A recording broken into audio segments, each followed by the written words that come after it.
The Polish election happened, and as predicted by most pollsters, it was a nail-biter. On the night of the election, there was an exit poll that actually had the mayor of Warsaw ahead by about like 0.4 or 0.5%. It was very, very, very slim. Rafal's lead. At that point, he declared victory, and it was like, oh, we won, we won, we won. But that obviously ended up being a little presumptuous for him to declare victory that early, him and his wife. And by the end of the count, it was clear that the Law and Justice Party and their candidate, Karol, had won. He had won by about 1 percentage point, which amounted to about 300,000 to about 350,000 votes. Now, if you're curious as to how the results ended up looking out, I can show you an electoral map. And it ended up being the divide in Poland that is pretty historical. It's sometimes referred to as Poland A and Poland B, Poland A being the west of Poland, which is seen as more pro-EU, more pro, progressivism, quote unquote, whatever you want to call it. We would say it is the part of the country that would be more sympathetic to the civic coalition of Tusk and of the mayor of Warsaw. And of course, you've got the urban center of Warsaw, which voted largely for the mayor of Warsaw as well, big surprise. And then you've got the East, which is considered more conservative and such. If you're curious about where these historical lines came from or where these political divides come from, you should probably ask a Polish political scholar instead of me.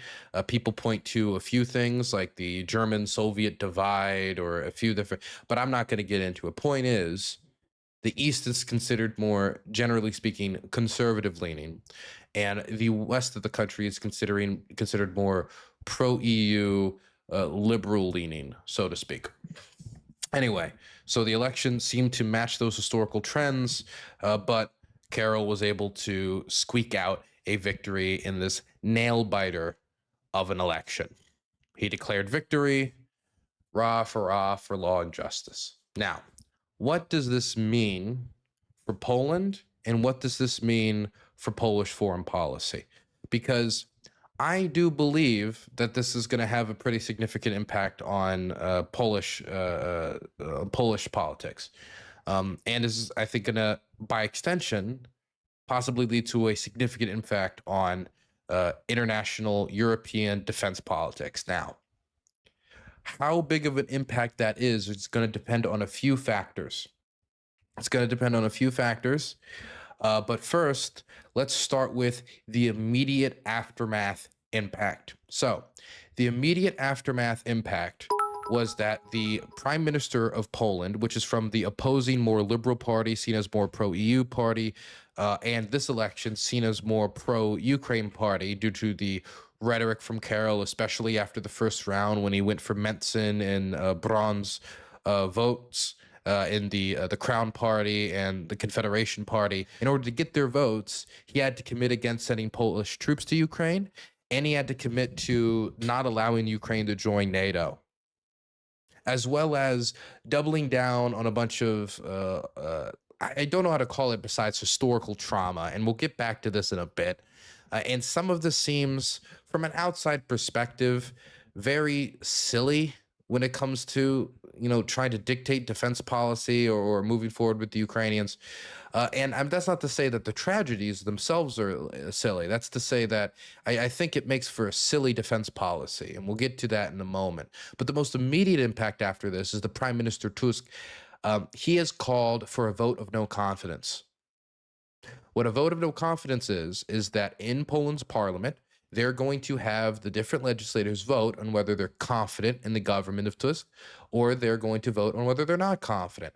And if they vote that they're confident, well, this will be seen as, a morale victory for the civic coalition. This will be a signal to other allies of Poland that the Polish government is strong and is reliable. It can react to crisis and such like that. As well as it will show that the Polish government coalition can stick together. Now, when I mean the Polish government coalition, the government coalition has been put together by Tusk is not just the civic coalition. In order to be able to put together a coalition to move against Law and Justice, he has had to unite a few parties. He's united both the left, which is the left, and also the Third Way, which is not a third way, really. It's mostly just like it's a right-wing party, right? Anyway, all of these parties had one thing in common. They didn't like the Law and Justice Party. They didn't like the fact that they were trying to get more and more control of judicial institutions, which was a big issue for the Civic Coalition and those against Law and Justice. They didn't like Law and Justice's control over certain media outlets associated with the state, like TVP News, which I've been on a few times. It's a Polish state press, basically state TV. And a few other scandals. I don't need to. If you're more interested in, the history of Law and Justice or stuff like that, you can probably go somewhere else. If you're more interested in the positions of the different people of the campaign, we already released a video about that.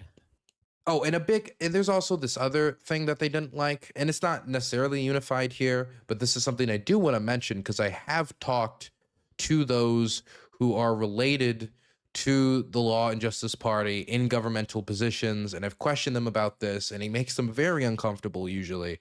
And so I do want to bring this up. Law and Justice has had a history of backing up Viktor Orban. That is, Viktor Orban would get in trouble with the European Union because he's leading the most corrupt country in the European Union, and they didn't like the misallocation of those funds, or they didn't like his strong control of the press, or they didn't like any other number of things that he was doing, right? That either doesn't abide by EU guidelines or doesn't abide by the rules and the means by which the EU operates. And it would usually be Poland that would come in and save Hungary's voting rights and would basically be one of the second votes to come in and say, hey, we're not going to punish Hungary.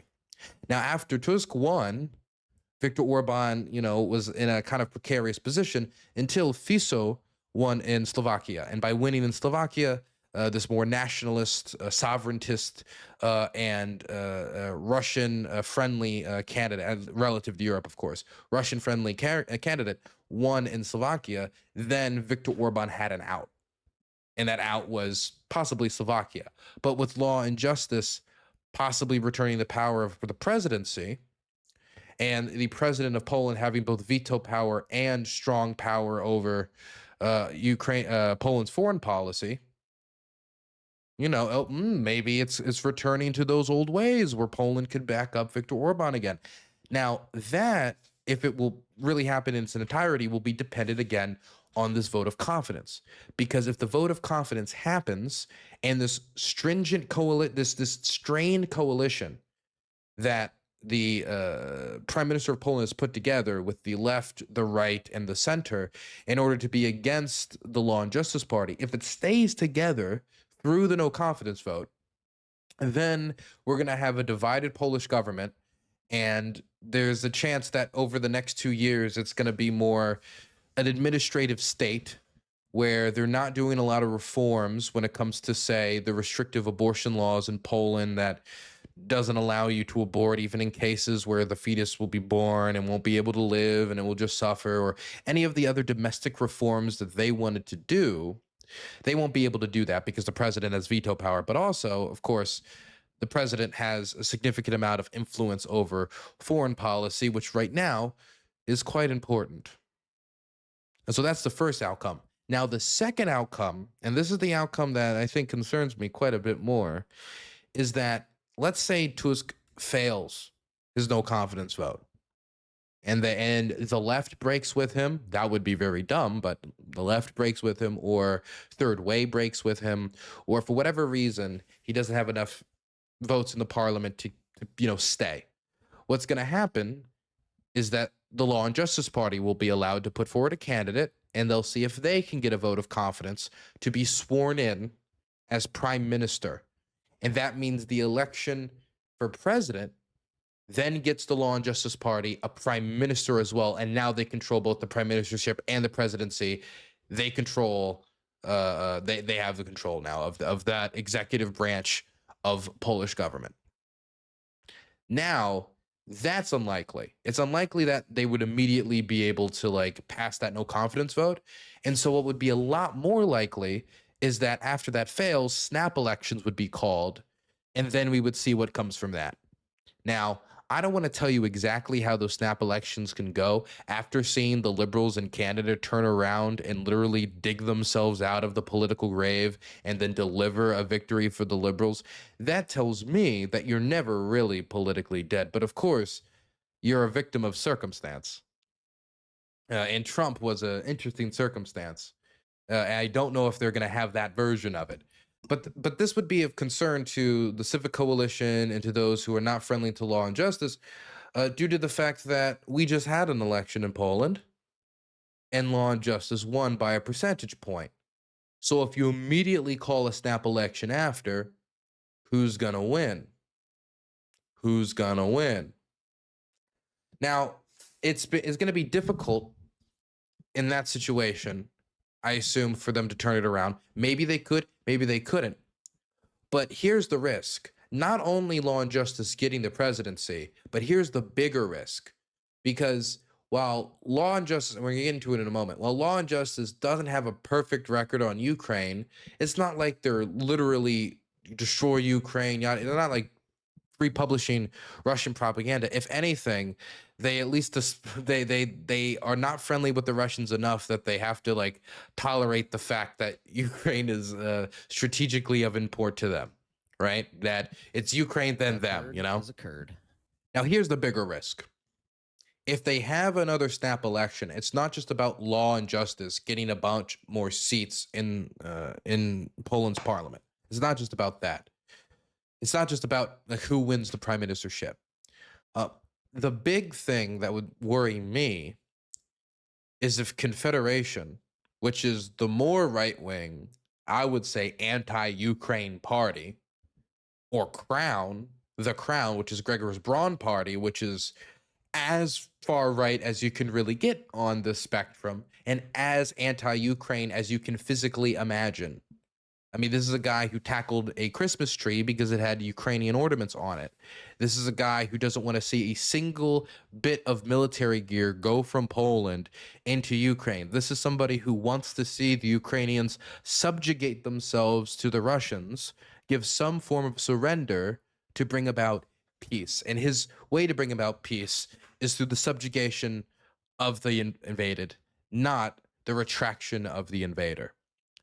And in these snap elections, if these parties perform well enough, then law and justice may be put in a position where they have to talk about going into a coalition government with the Confederation. The Crown, less likely, but Confederation, more likely.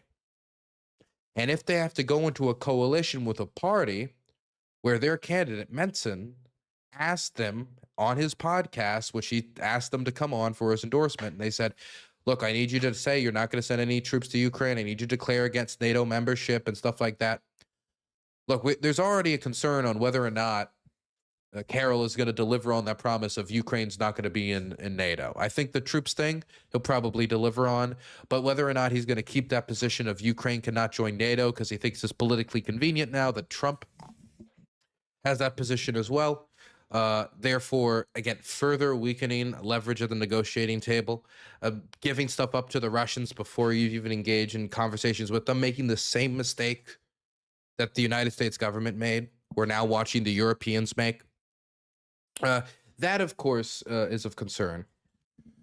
But again, the thing that scares me is if Confederation gets in there, they can start influencing the Polish government to start sending less aid. They can start influencing the Polish government on EU votes that affect Russia, or that affect, for example, businesses where Russia's operating in Europe and XYZ. If Confederation get a significant amount of the vote in a snap election to enter a coalition government, then we could see a real shift, not only against the European Union from inside the Polish government that is now going to have to placate Confederation, but we could now see the Polish government undercutting its support for Ukraine more, even more. Now, look, we don't even know if there's going to be a snap election. If Donald Tusk can pull out that confidence vote with a W and walk away with it, then up until the elections that I think are supposed to happen towards the end of 2026, everything will basically continue as an administrative state where they're going to administer the state, but they're not going to be doing any big reforms, because any reforms to abortion law or any reforms to, the judicial system or any reforms to X, Y, and Z is going to immediately be vetoed because the president has veto power. But that's still very different than a radical anti-EU and possibly anti-Ukraine shift from a coalition government made up by a both conservative party that has questions of its erosion of democracy and its democratic tendencies, combined with a party that is explicitly anti-Ukraine, Menson's party. So this is the difficult position that Poland finds itself in as the prime minister tries to call for a confidence vote. And I have been wondering about this election and what could have affected the outcome. And I don't want to get, I talked about a few things on the last stream talking about the Polish election. So I just want to comment on one thing that I forgot to mention last time that I do think is of enough significance that I should have mentioned it. I mentioned that there was Trump officials, Trump administration officials, specifically Kristi Noem, Kristi 1 Dog 0, who was sent over here to endorse Karol, endorsed the Law and Justice Party candidate, said he was fighting against the communist, socialist, whatever other candidate. Ridiculous saying that in Polish politics, by the way. But something I did not mention, because it wasn't in the clip that I showed you guys, is in that same push to get Poles to vote for Karol, she ended up saying that if Karol didn't win, then maybe the United States would have to reassess this deployment of military forces in Poland. As if telling the Polish public, either vote the way we want, or maybe we won't come to your aid. Now, do I think that's what decided the election? I don't want to give anybody an out for that and just say that is what decided it, because there was many factors that decided it. But I will say that that's very strange, and I would say vile, coming from the same government that was telling the European Union not to get involved in the Polish election immediately after having Kristi Noem declare this. So they declared their side in the election, then turned to the EU and say, don't take sides. Don't take sides. So what is one of the immediate effects, though, putting aside the snap election, putting aside, because, if this confidence vote succeeds, then we don't even need to go down this pathway. So where are we now? Well, let me say that President Zelenskyy met with Duda, who is the current president of Poland, who's also a Law and Justice Party candidate, Law and Justice Party member, but he is considered more pro-Ukraine. When I say pro-Ukraine, that's not to say he's perfectly pro-Ukraine. He's had his moments, but in comparison to the government that just got elected and the promises they made, Duda believes that Ukraine should be in NATO. The incoming president declared that they should not be in NATO. And once you go down from that one difference, you can find a few other discrepancies on Duda's side that put him more in the pro-Ukraine camp. So Zelensky's met with Duda to discuss bilateral relations, diplomatic efforts, and there's a real possibility that Duda might go to the incoming president, say, look, politics is politics. He said this on the campaign trail. He said that on the campaign trail. Ukraine's, security is connected to our security. Maybe that will have some amount of an impact.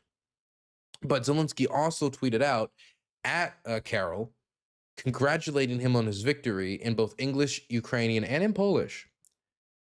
And then we got a response from Karol, which I want to read you guys. But first, let's start with President Zelenskyy. Congratulations to Karol on winning the presidential election. Poland, which preserves the strength of its national spirit and its faith in justice, has been and remains a pillar of regional and European security and a strong voice defending freedom and dignity for every nation.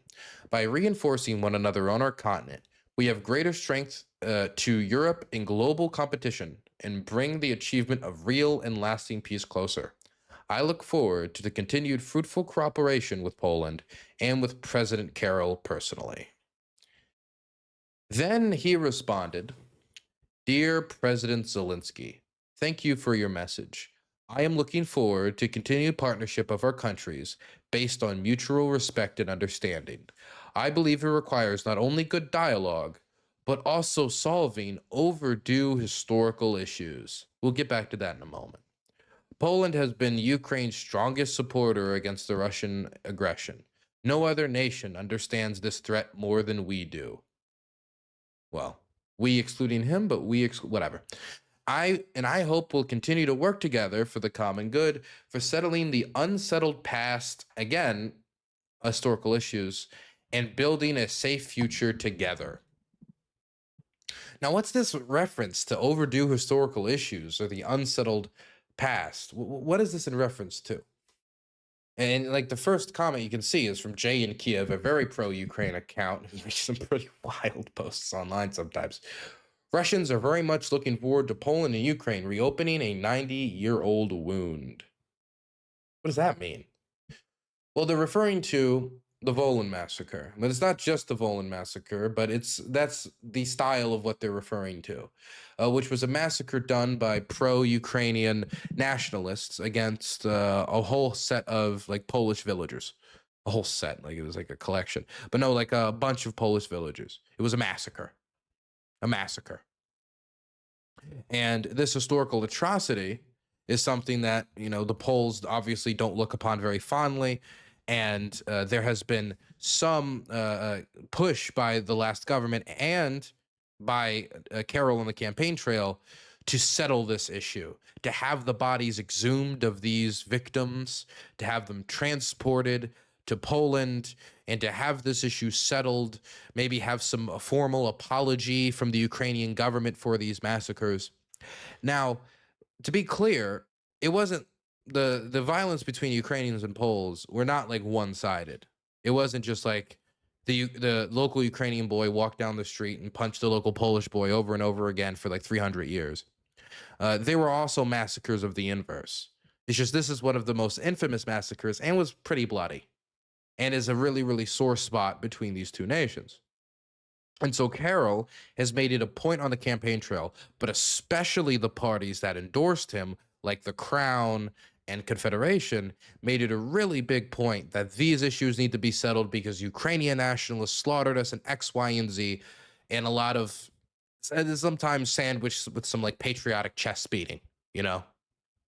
Now, this is also used as a justification as for why we shouldn't support Ukraine at all, sometimes amongst the more fringe parties. And when I say fringe parties, I mean the parties that got 14% and 6%, but still were large enough margins to have a real impact on Karol.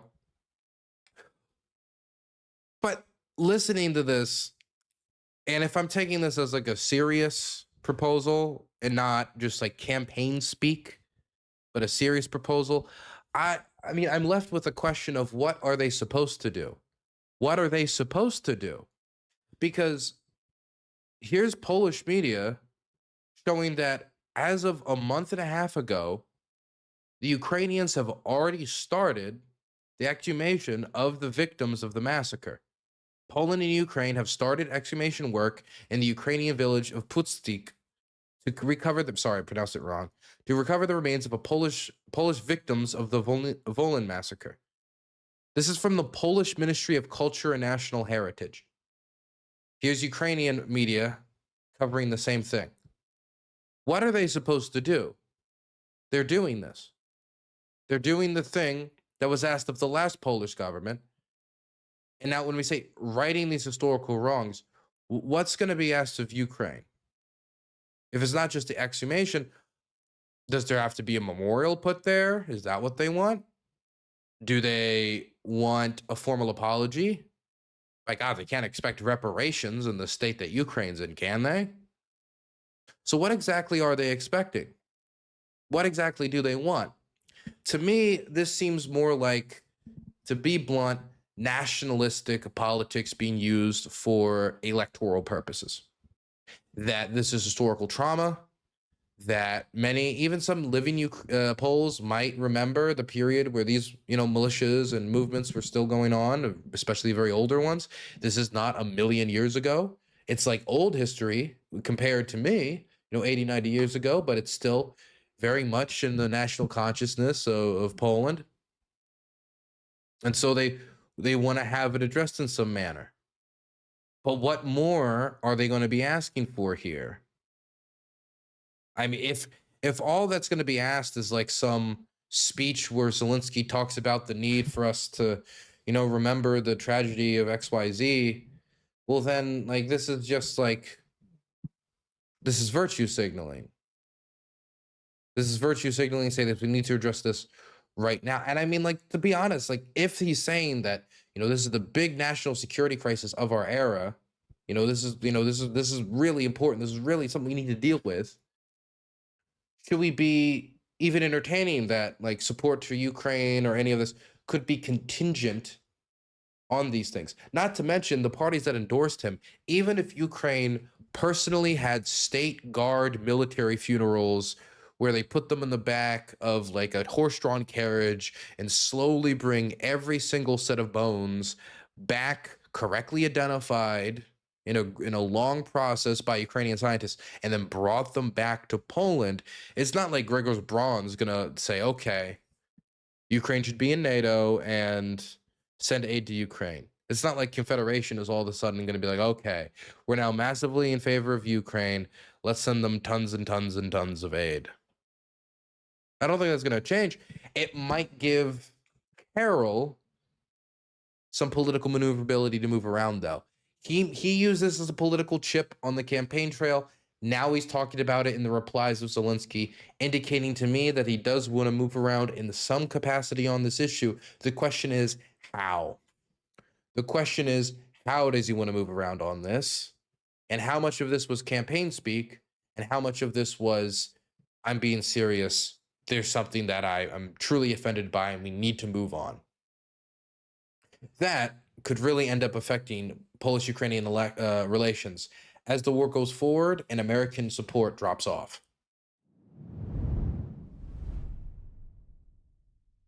We are in the spiderweb era. We are 100% in the spiderweb era.